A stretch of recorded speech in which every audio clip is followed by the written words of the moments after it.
today's video, day 1 isolation and treatment namin sa aming mga pre-selected layered chicken dahil sa coryza or sipon. So, yan. Ito yung ating mga gamot. So, ngayon, ang gagawin natin is, since puro powder yung nandito sa atin, bumili na lang kasi ko ng extra lalagyan ng capsule. Since lang din naman yung halaga nun. So, yan. Pakita ko sa inyo paano kami magbibigay sa capsule. Ayan siya. 1,000 pieces na din to. Ayan. Nabili namin siya sa ospaph.com. Yan yung hotline number nila. Size 1 lang kinuha ko.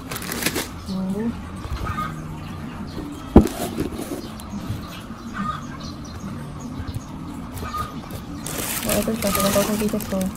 Meron na kasi akong mga in-isolate doon. So, meron rin ako naka-ready doon. Kaya lang kinulang ako. So, mag-aano lang ulit ako ngayon. Magagay ako ng extra pa.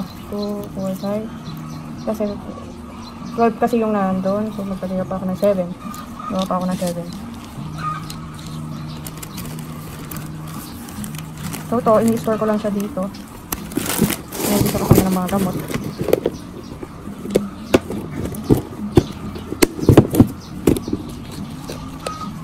So, yan. I-open ko lang siya ganyan.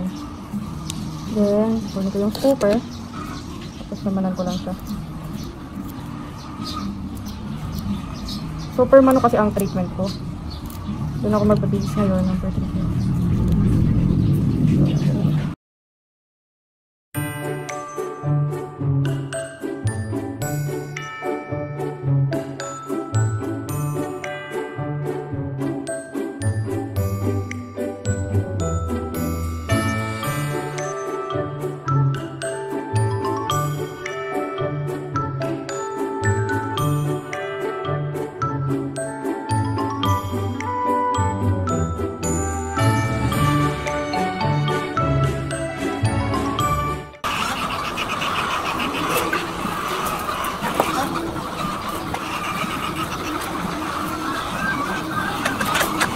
Lang kami. Ito yung manok.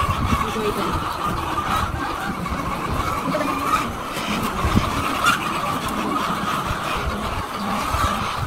Ano gumawa?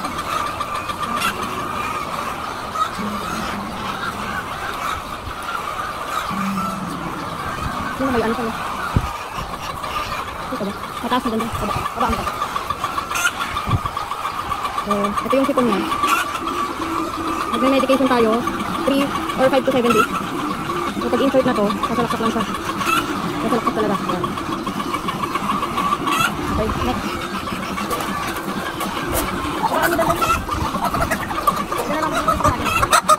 Baba. So, ito may coryza din to.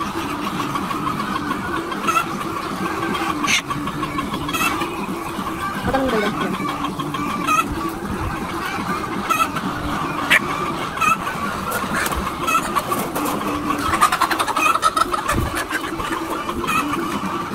Tingin lang sa camera ko. Ito naman, nag-i-press lahat kami coryza.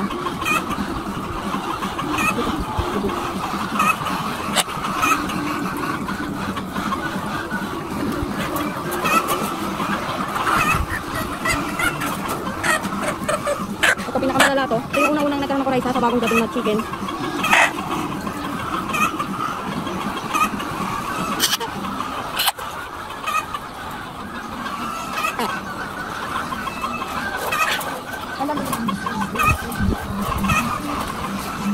Mas may alis ko itong tripod na to. Meron pa ako isang tripod dun. Ayan.